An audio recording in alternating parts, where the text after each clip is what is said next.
Welcome to the Business Vitality Podcast. My name is Cantey. I am the host and an executive coach. I work with teams, individuals, and leaders to help create measured leadership change. We do that using practical applications, and our clients are creating 100% measured results as seen by those around them. Not necessarily what I think or what they think, but what the other people are seeing. And they are being recognized for the hard work that they're doing.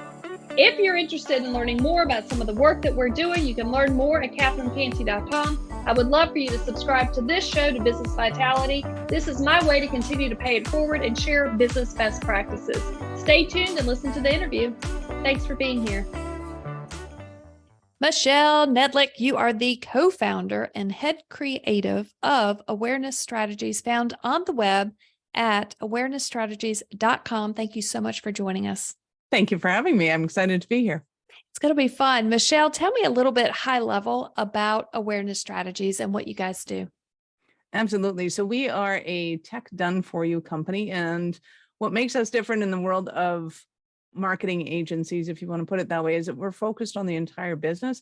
So we look at business automation and partnering with our clients in order to help them to grow their businesses, as opposed to just doing a product or a tactic that suits us. We're looking at your business and going, okay, how do you grow? How do you maximize the best practices that are going on right now? And even if some of them are a little foreign to you, being able to create a path to incorporate those things and be able to reinforce what's going right and maximize those efforts. Fantastic. So as I think about business vitality and the practical applications that continue to get businesses to be successful and continue to be successful decade after decade, and you talk about automation, given today's environment, do you see maybe one or two things that continue to bubble up that's just a practical, as one previous guest told me, not necessarily we need to teach, but we just need to remind, maybe one or two practical applications when it comes to business automation?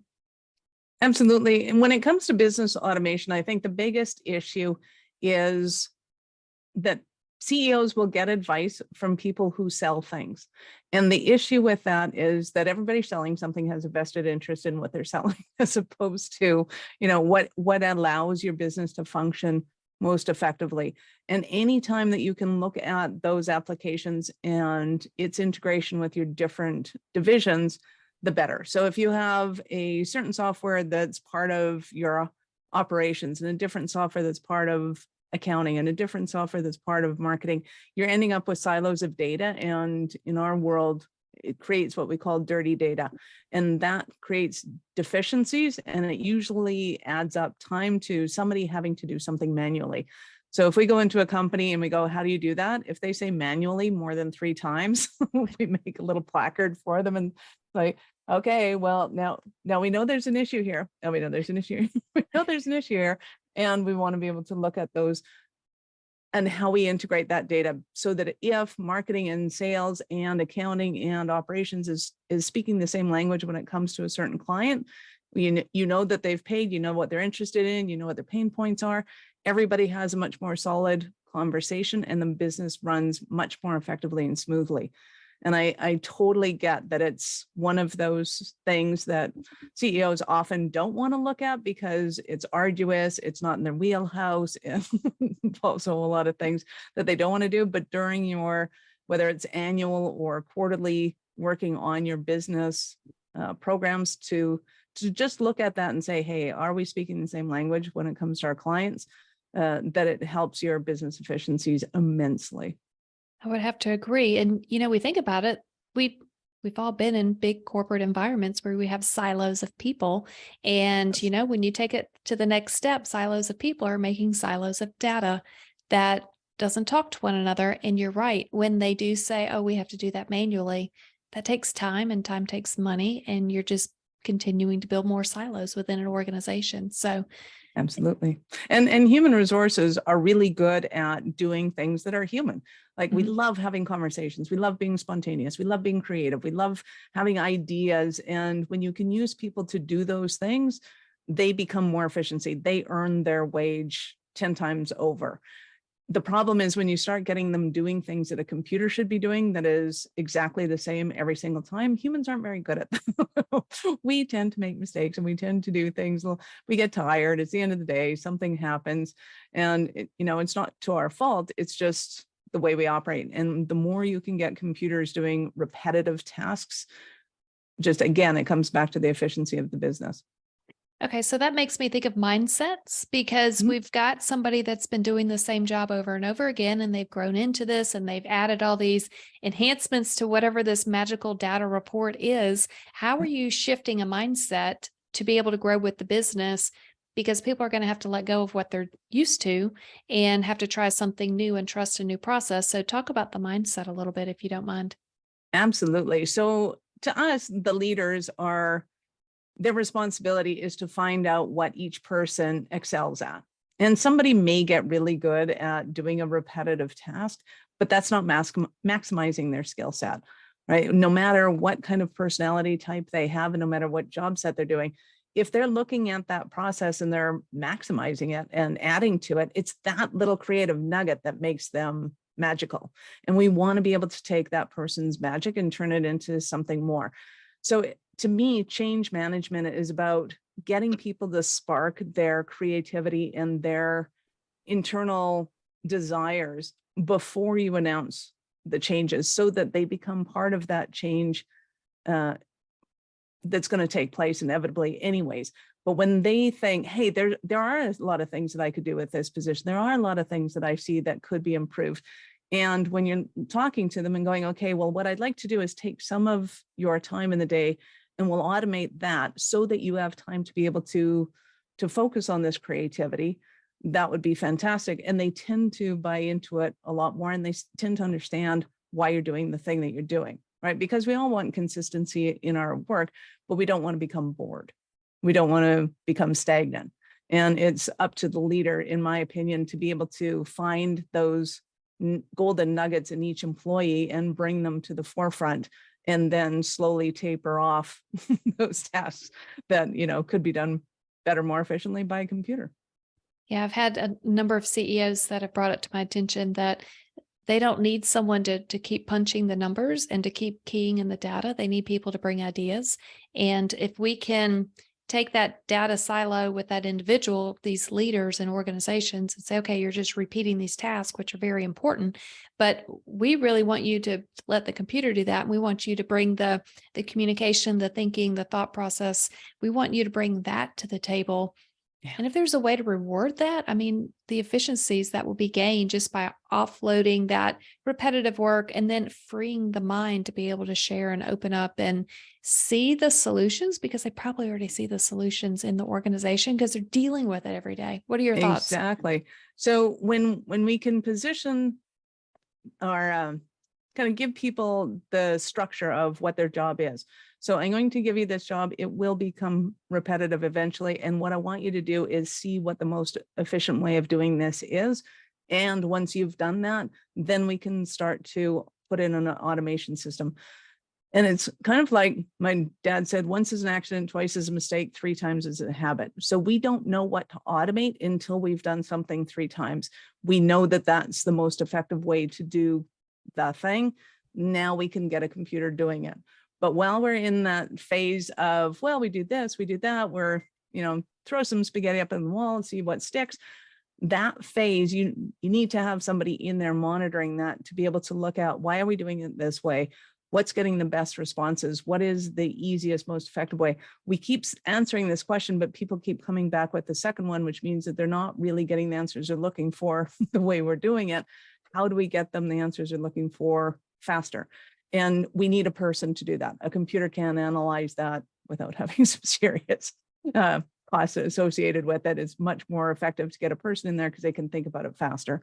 So it's understanding that when you put somebody in that position, then you're going to look at taking certain jobs off their plate so that you can put more spaghetti on their plate. They can sift through it, figure out what works. And when they understand that that's their job, is to understand the system and to make it more effective, then they don't get offended when the computer takes over for that aspect of their job. I like it. So this makes me think about time, because there's only so many hours in the day, and you're asking them to maybe pause some of the stuff they're doing and think about doing some new things, or questioning what they've always done, and that impacts time. Do you have any thoughts or maybe some best practices around how do you manage time efficiently? Absolutely. So once we've figured out kind of the thing that people are asking for, we want to figure out how do we automate it. So it might be an email that's going out that we keep rewriting. It might be a conversation that we have that we keep having. A lot of people don't think about the conversations when they're onboarding their clients or when they're onboarding employees, that the employees or the new people signing in are always asking the same questions. So we could videotape that and have an onboarding video for people when they want it. And a lot of times we think we have to be the ones providing the information, we as in someone in the company, and it doesn't really have to be. People nowadays want the information when they want the information, and that might be at 10 o'clock at night, it might be 3 a.m. You don't want your staff answering those questions. You want to be able to figure out how do we get them those answers. And it might be as simple as having a chat bot on a website. It might be as simple as having a resources tab on your website to say, here's videos. It might be as easy as soon as you onboard people, that an email campaign goes out to them saying, hey, you probably have this question, here's the answer to it, and we're going to be answering these questions as time goes on. And just letting people know, what does it look like when they sign up with you, and give them kind of that schedule of events so that they know, and that they can kind of consume it at their own pace. They may consume it once a day as you send it out. They might wait until the end and consume all of them. You don't know, but just being able to give them that option means more to your clients than you know. Yeah, communication is so important, and people want information, and they access information at all times of all days of all months of the year. And it reminds me of an example. I have had a great virtual assistant, and she was not that far from me, a couple hours down the road. And I would just send her a list of things that needed to get done. And I thought it was weird. She'd pop into my email box at 2 a.m. And I said, good gracious, is that normal? Because you're in the same time zone. And she said, yeah, I'm good. I just have babies at the house, and I'm up because they're up, and I can't do anything. So I can just knock some of this stuff out. And I thought, that works for me, as long as you're not up at 2 a.m. because of me. She's like, Yeah. oh no, I'm up. I just need something to do while this child goes back to sleep. I was like, all right, well then here we go. But you're right. People are consuming stuff at all times, and it's just the way the world has evolved to. So making it available for them, clearly communicating along the way, I think is really important.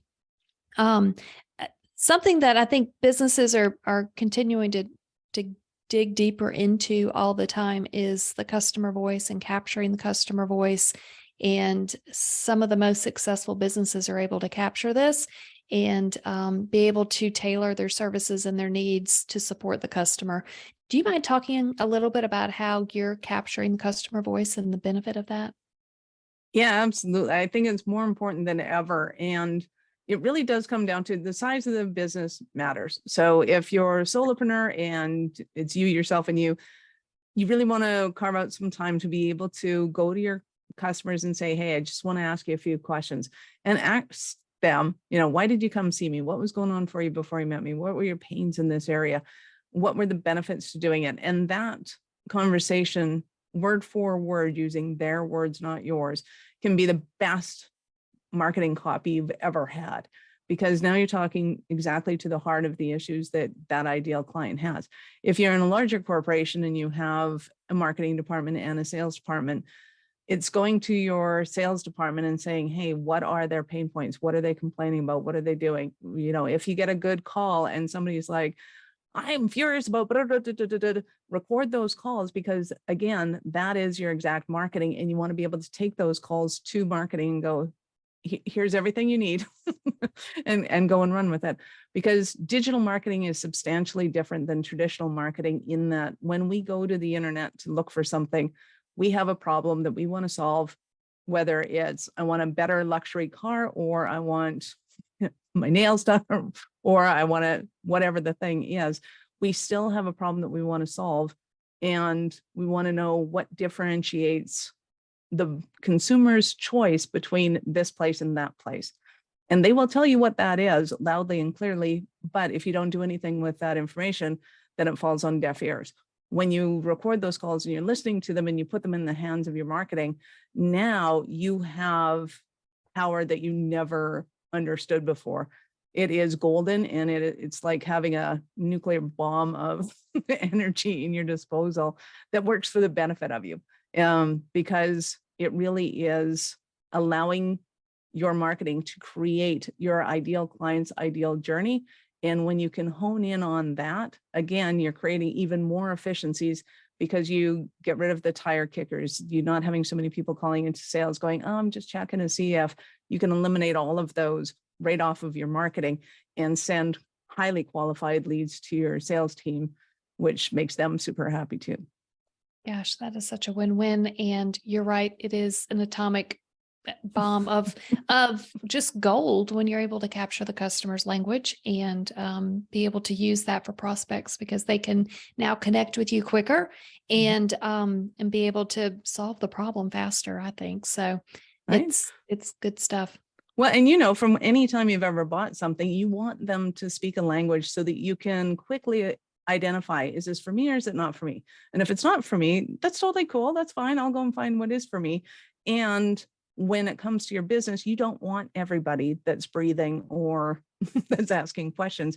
You want the people that are going to buy your product and have the ability to be able to do so. And so the more they can self-identify ahead of time, the more that impacts your business. It's just the easier it makes life on everybody inside your company.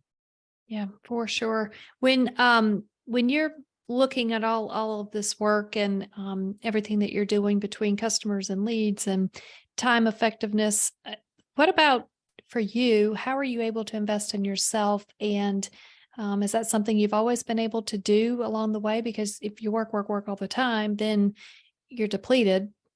And, part of the success of many businesses is people taking time to be able to invest in themselves. So do you mind sharing a little bit about that? Absolutely. So there's a few factors in this, and one is investing in your business, being able to take time, like I said, on an annual basis or quarterly basis and go, okay, are we creating the business that I wanted to create? And if not, what changes need to take place in order to be able to shift that and get back on track again? And it's totally cool to be under, because you almost have to be under to figure out where the sweet spot is. And so don't beat yourself up if it's not on track. It's just allowing yourself to go, okay, what can we do to be able to get back on there? And to invest in your business from the perspective of, there are things that I don't know that I just couldn't possibly know. I don't know everything about tax accounting, and I don't want to know everything about tax accounting, but I do want to make sure that I set up a meeting with my tax accountant every once in a while to be able to assure that, are there things that we could be doing more effectively? Are there things that we could be writing off that we're not writing off? Things like board meetings, fantastic write-offs that most companies, 90% of companies, don't write them off and they don't plan them properly. So it becomes kind of that aspect of investing in yourself and your business is paramount. So what are the aspects that aren't in your wheelhouse, and how do you just level up? Have some conversations with people that are doing extremely well in those areas, and then bringing those home. And likewise, same thing happens in your personal life and in your business. Is oftentimes I see business owners, especially in their 7th, 10th year, they've lost all their hobbies. And hobbies to me add such an incredible amount of creativity. It doesn't matter if it's painting or wood carving or gardening or, buying shoes. It doesn't matter what it is, but that different level of creativity jars something in our brain and sets some gears in motion that then allow us to be more creative at work, which then allows us to see problems in a totally different way than we ever would before. And it is crazy how much that little thing can make a huge impact on your business. I can agree with that. And I know that when I step away from everything and go throw pottery or go for a walk or take a break somehow, the answers percolate when that break happens. And I think there's just so much that's there. It's almost like, gosh, I need to spend just as much time having that downtime as I do focusing and thinking, because the answers do percolate during times like that. It's fantastic. Yeah, absolutely. And I love the idea of going for walks. And some people will do that and then add a little something, something to the walk. So it can be, you know, a meditative walk or an observant walk, or take a camera, or, you know, see if you can go a little faster or a little slower, and just consciously paying attention to the cadence that you have while you're going for that walk. Again, brings that out. It's not just kind of, I need to get out of here and go for a walk around the block, but actually take yourself out of your game and focus on something differently. And it's awesome. I can't agree with you more, because there are ways to meditate while you walk. There are ways to be able to pick up a new color of a leaf that you may not have seen before, or a bird that I know if I were super busy, I would never have noticed. And to be present in the moment is kind of where we need to be sometimes, of just being present and celebrating these small things, and then feel refreshed to be able to come back and continue to give to everybody around us who's asking. So I think that's fantastic. Well, and I'll give you a quick story. We were in New York City, and one of the people we were with, it's like, yeah, okay, I get it. The buildings are tall here. And I'm like, it's not just that they're tall. It's that you have some of the best 1920s art on the planet. Do you understand what that brass plate means? Do you understand what that little something something is going on? And just showing them all the Art Deco that they had. And all of a sudden it was like, oh, I didn't know that was what you were looking. It's like, yeah, I mean, I get it. The building's tall. That's not what I'm looking at. It's the Art Deco and the history and the feelings and the energy of New York City is created by this. Do you get that? And all of a sudden, when he left a building, went home, it was a totally different perspective of, I live in New York City. And it was like, and that to me is, when you get that little bit of something, something, everything changes. Yeah. Gosh, it reminds me of a trip that I had to New York, and we had a tour guide, and he was fantastic. And Mark would point out all these different buildings, and he said, these buildings speak to you if you listen. And I was like, all right, well, what is that? What are they saying? They said, you know what, they're made out of all glass. That's a 1990s building. When it's made out of the pink stone, and I don't have the years even remotely correct. But as he shared all this, I thought they do speak. They tell a story of when they were built, you know, when air conditioning was put in, when air conditioning wasn't. And it's fascinating if we pause and look around and hear the story and read the plaques and appreciate everything that's going on around us. It does refuel and re-energize. I know for me, it sounds like for you as well. Yeah, it's absolutely awesome. I could go on for that on about that forever. That was awesome. Tell me, I'm going to ask as we kind of wrap up, I would love for you to share something that you shared with me before we hit record, which is a digital adoption roadmap. Do you mind sharing that? Absolutely. So we are super excited to be working with businesses to help them to create a 5-year business plan that looks at all of the aspects of being able to incorporate not only the digital marketing, but to look at the umbrella of business automation, honing in on marketing automation, honing in on ensuring that you have clean data within your company, and that you have these streamlined systems that you can utilize your HR teams. And we'll even look at how do you integrate different pieces of equipment, different teams of people, what's the right time to hire them, what do you need to do in your business in order to be able to cash flow, to take over or take into account those new hires. It's being able to look at your entire business with the assistance of a CIO, a CMO that are dedicated to your growth, with your goals, your plans, and with best practices to be able to kind of take it inch by inch. So it's a highly in-depth roadmap that we want to be able to work with you over the process of a month. You end up getting about a 40 to 60 page report that is a business plan that you can then take to the bank, and you can fund those plans because it has a different sense of gravitas to it, that the banks know, hey, you know what you're doing in this, this is a solid plan, and we can back it up. So if anybody has any trepidation about what the next 5 years look like in their business, You want to be able to have a conversation with them and just go, hey, how do we create a solid plan for you so that you feel completely confident, regardless of what happens, that you know that your business is going to fly. Fantastic. Michelle, if someone wants to learn more about you and the work that you're doing, what's the best way to get in touch? I'd love to give them a gift if I could. Can I Of give you a- course, we love Awesome. gifts. So we have the website audit, and it's a great tool to, you go in, you put your website in, and it takes about 15-20 minutes because it actually does scrape your website. It gives you back a 30 to 40 page report, depending on the size of your website, on your green lights, your yellow lights, and your red lights. So red lights is when Google is stopping the traffic from going to your site. It usually involves acronyms and things, which is why you get a link to me at the end of it, and I'll explain it to you in English.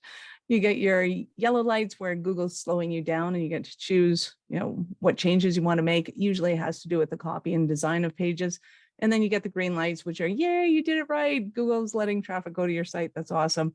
And you just want to be able to create as many green lights as you can on your website so that all of the effort that you put into your website is working, and hopefully you can monetize on it. And so that meeting afterwards, I'll explain kind of what's going on in the roadmap, help strategize with you a bit, and just love to connect. And that's a $500 value plus my time. Fantastic. Tell me, where do they find that? You go to awarenessstrategies.com/website-audit. Website-audit. Awesome. This is fantastic. Thank you so much, Michelle. I really appreciate this. Well, thank you. I had fun. Me too. Michelle Nedelec, you are the co-founder and head of creative of Awareness Strategies, found on the web at awarenessstrategies.com. Also, you have the website audit available, found on the web at awarenessstrategies.com/website-audit. And thank you so much for joining us. I really appreciate it. Thank you. Again, I had fun. I appreciate your time. Thanks for listening to the episode. If you like it, please subscribe, share this episode or this show with other people around you. The greatest form of a compliment is a referral. I really appreciate them. And if you think that you want to learn more about some of the work we're doing, I encourage you to reach out to CatherineCantey.com. You can schedule a call or just continue to read articles and information that we post out there. Thank you so much for being here.